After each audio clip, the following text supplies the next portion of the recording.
right, I got some upcoming shows in Montgomery, Alabama, July 9th. I'm going to be at the Capri Theater with some of my favorite people I've been doing comedy with. It's going to be a good show. There are tickets online. All you got to do is Google Jasper Cruz Capri Theater and it'll come up. You'll find the ticket. If not, follow me on social media.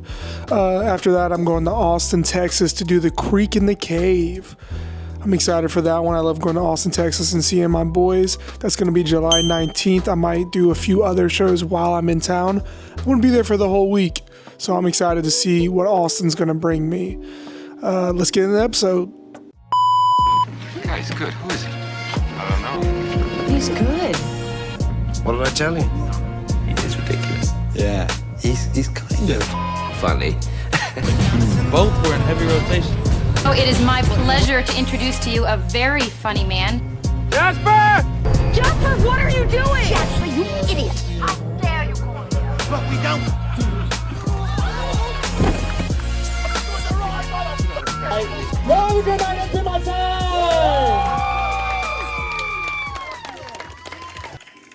Welcome to Weekly Rotation. I'm your host, Jasper Cruz, the one and only. This is the first episode of this so-called podcast.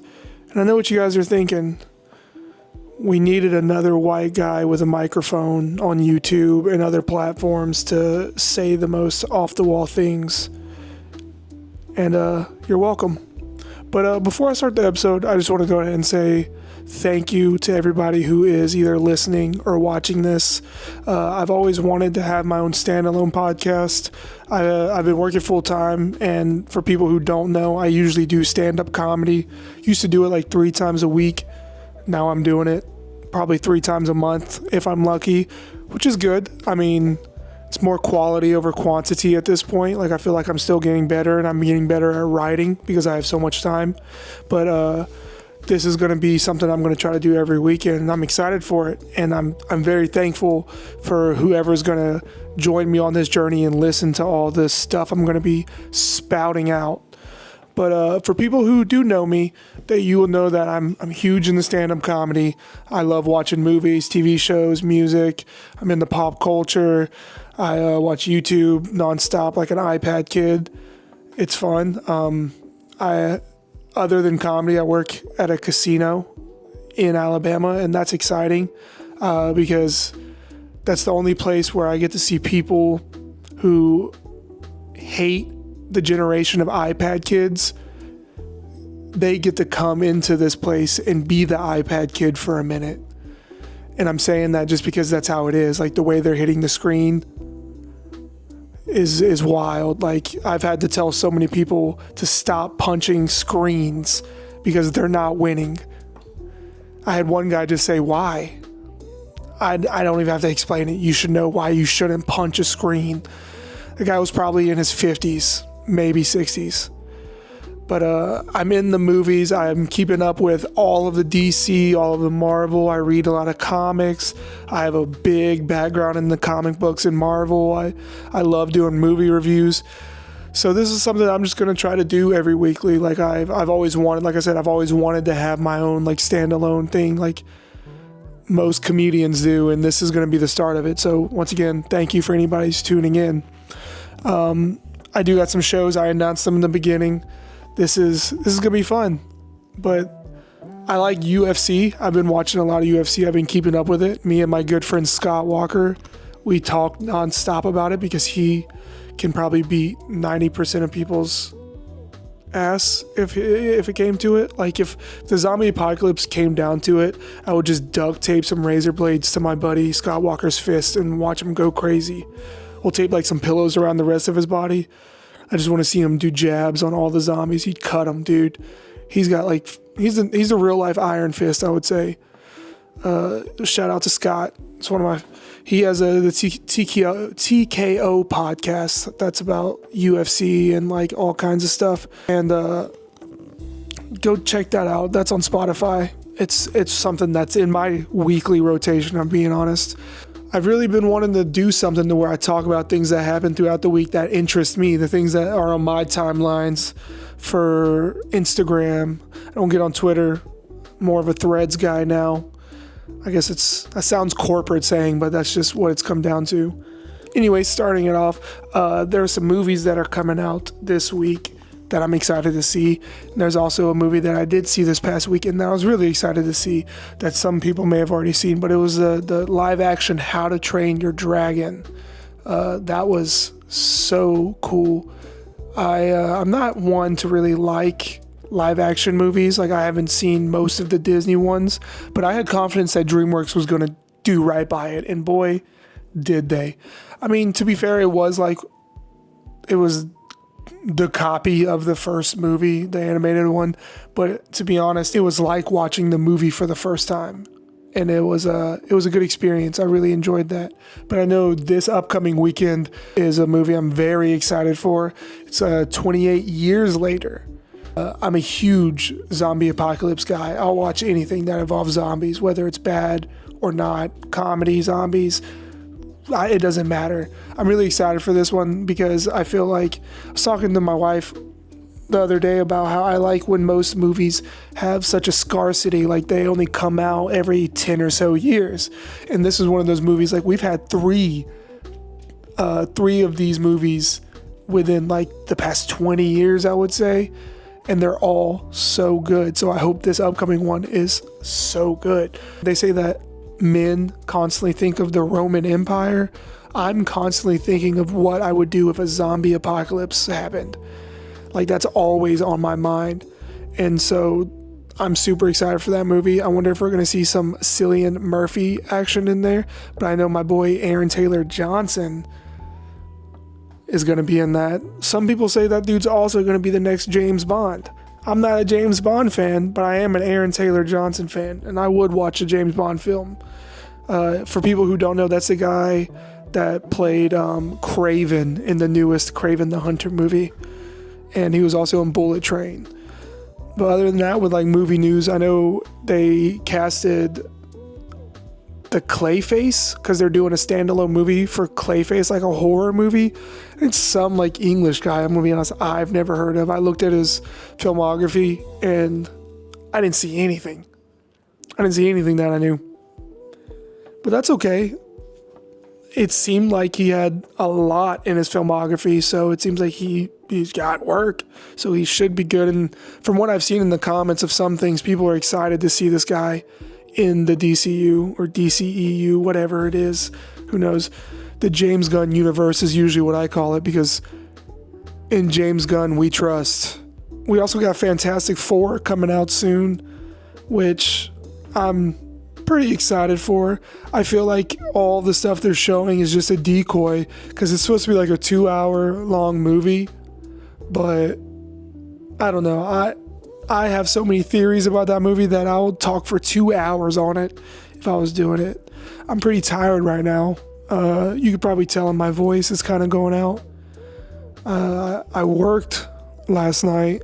I work overnight, and it was a boring night. I only had like one exciting thing like happen to me, and it was pretty much just this guy that literally the other night I had to make sure he wasn't dying because it looked like he was rolling at the machine. He was slowly he kept dropping everything, and that got my attention.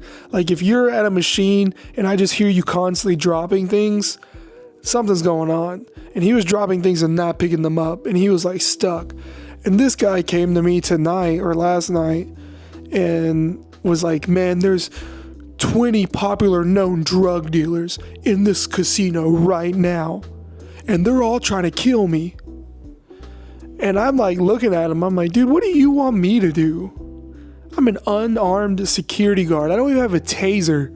You're out here living the whole plot of the third John Wick movie in Montgomery, Alabama, and you want this security guard wearing a button-down blue shirt to help you?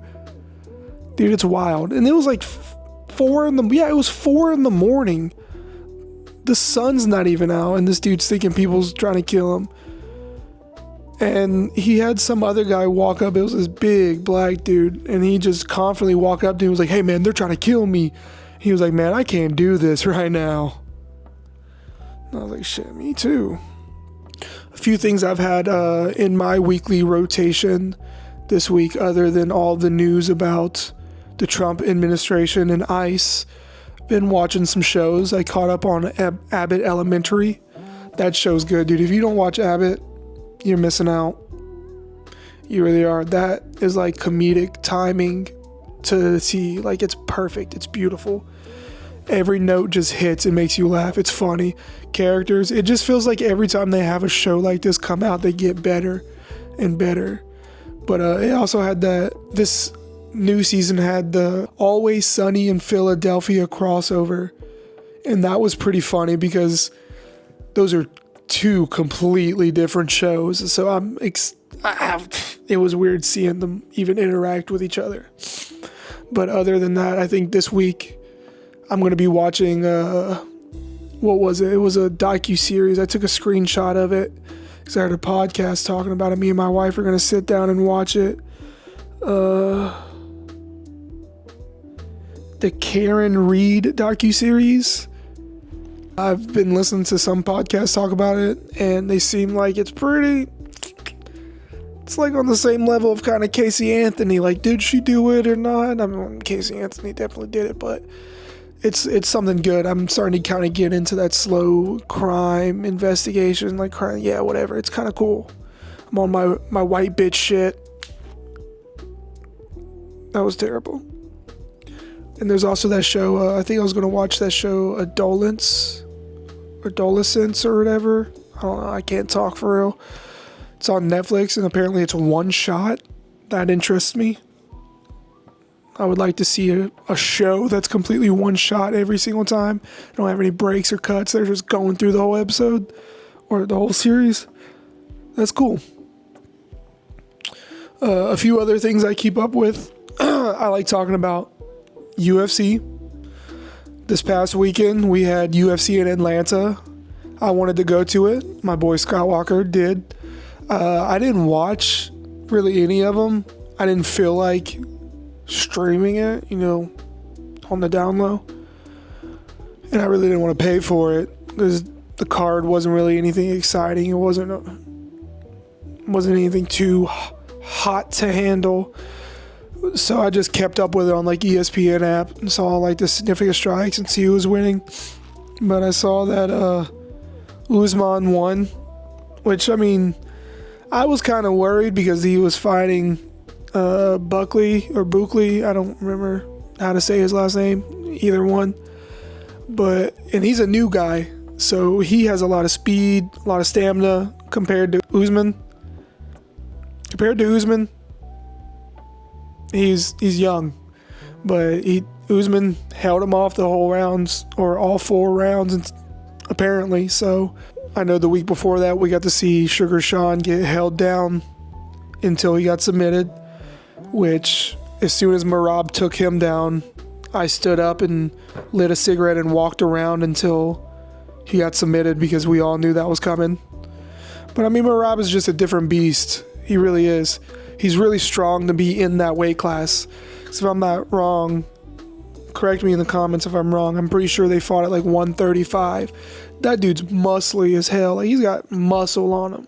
For 135, I know that dude has strength. On top of the shit he does when he's in like Georgia, I saw a video. I know he took old Nina, the UFC girl, to Georgia with him, not the state, the country, to celebrate, him still having the belt. And dude, I saw him just freebasing, climbing a rock wall off the side of the interstate. And people are just sitting there videoing him, and he's just climbing up it. It's like, what kind of pit stop do you do to just climb up a mountain like that? How are you going to beat someone like that? You can't. The stamina's unreal. I mean, other than that fight being kind of a bust, the other fights on that card were a banger. Like Kayla Harrison, she's going to end up fighting Amanda Nunes. She's our new champ. She looks like the woman from Grown Ups 2 that David Spade falls in love with, the one that dresses up as Hulk Hogan at the end. But she's a dude. I wouldn't want to fight Kayla Harrison. Other UFC news: Ben Askren's fighting for his life, and no, it's not against Jake Paul. It's against the ammonia. That's pretty sad. Not one to pray, but if you are, throw some prayers his way. Apparently, Islam Makhachev is talking about retiring in about 3 fights. And I think that's interesting because he's one of the GOATs. I feel like he's completely dominating the division that he's in. Nobody can really beat him. And now we have a super fight against him. That's going to be insane. I'm excited for all of it. The UFC just keeps getting better and better. Jones and Aspinall are still going at it. Apparently, Jones has like a week or 2 week notice to accept a fight against Aspinall where he's going to be stripped of his belt. We're going to see what he's going to do in that. That's going to be cool. Dude, I want to see Aspinall versus John Jones. I know John Jones is one of the greatest of all time. I get it. But Tom Aspinall also could be one of the greatest of all time. He's just young, but he's not that much younger. But he's a lot bigger. And I feel like at this point, he's probably a lot faster than John Jones.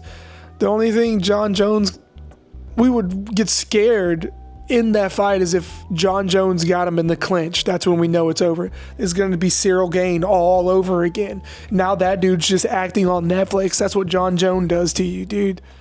That's insane. I got some new stuff I've been working on.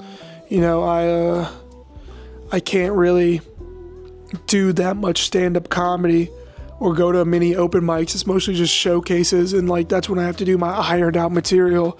But now I have to try to mix in new stuff just to try to get things through, because I can't just be one of those guys 3 years in the stand-up comedy doing the same 10-30 minutes. That's lame. I want to be new. I want to give the people who come see me a new show almost every time I can. So here are some of these jokes I've been working on.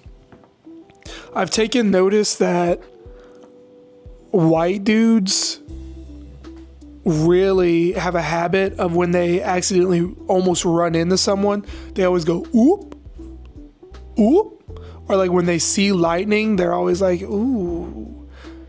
It's like a cat seeing a laser when they see lightning. Like most white dudes, when there's a storm going on, they want to be at the window watching it while their wife's freaking out. I'm always looking out there. I like a storm. I want to see the lightning patterns. I want to see all of it.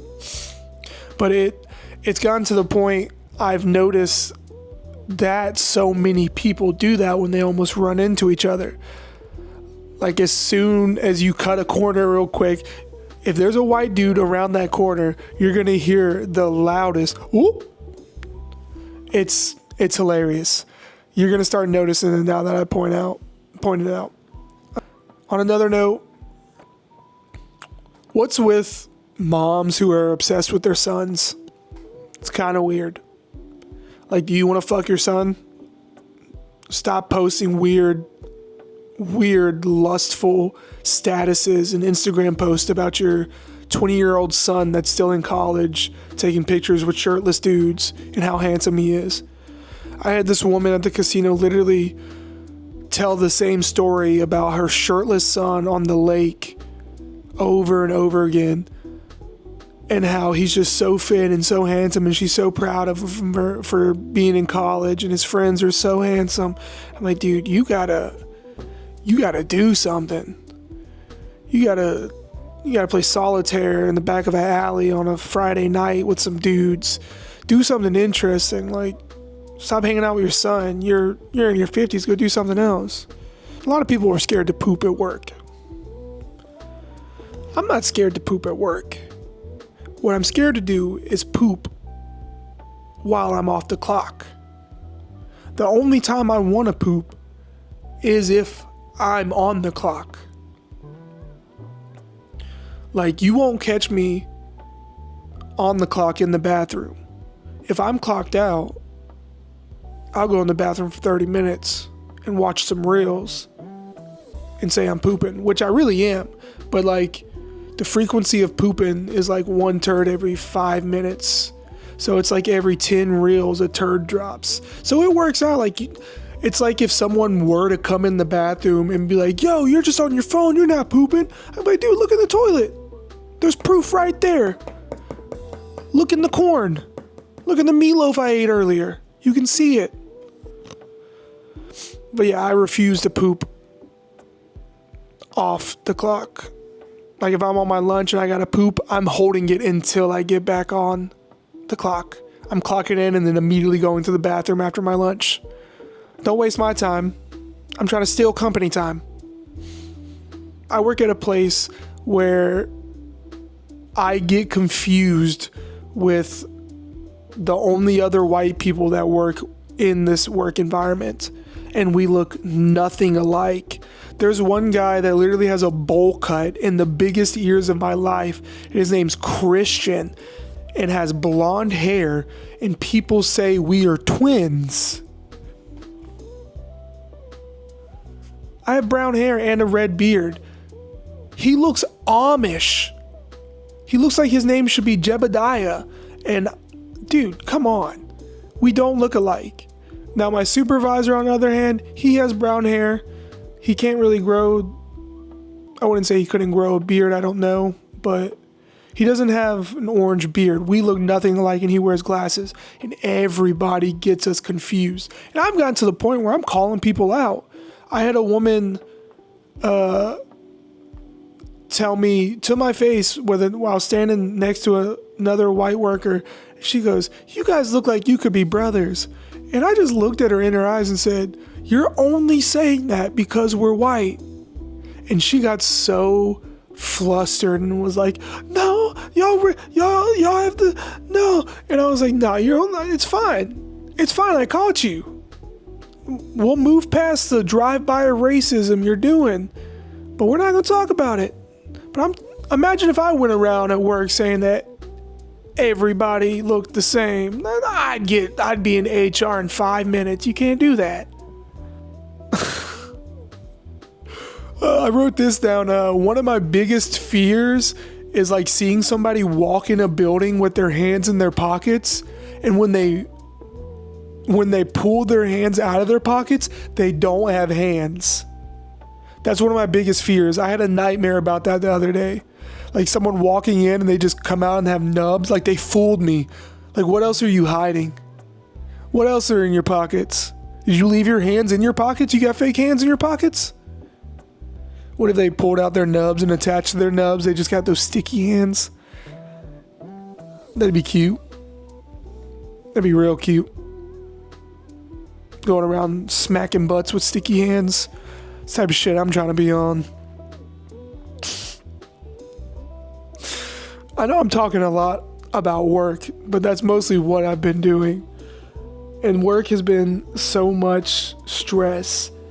And they have been doing so many things that don't make sense.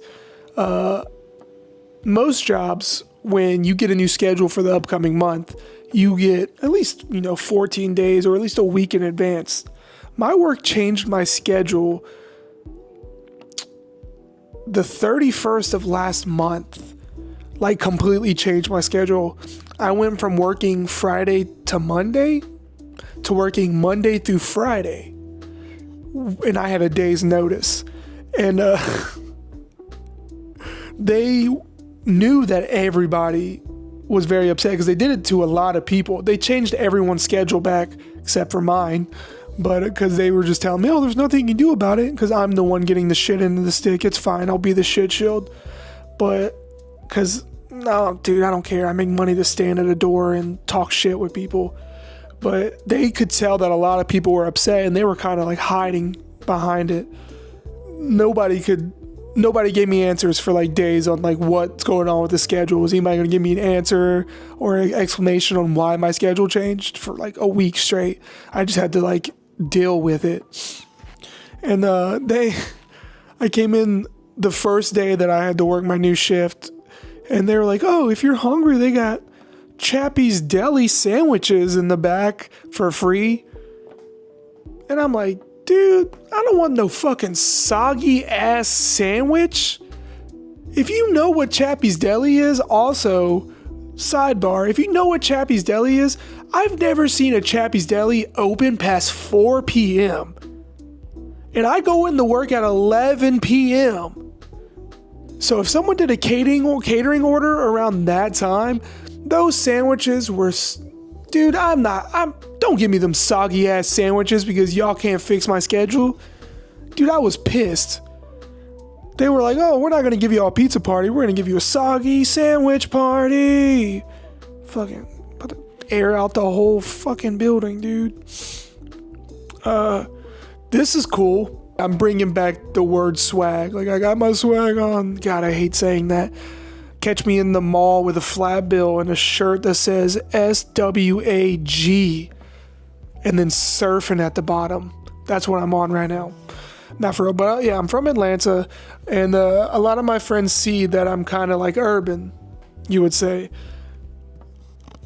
And I'm also ginger. I'm also Asian.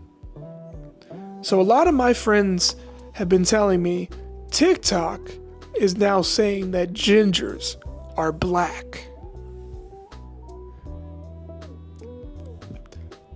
Yeah, that I get what everybody's saying, but so many people are saying it to me. Like, hey Jasper, congratulations.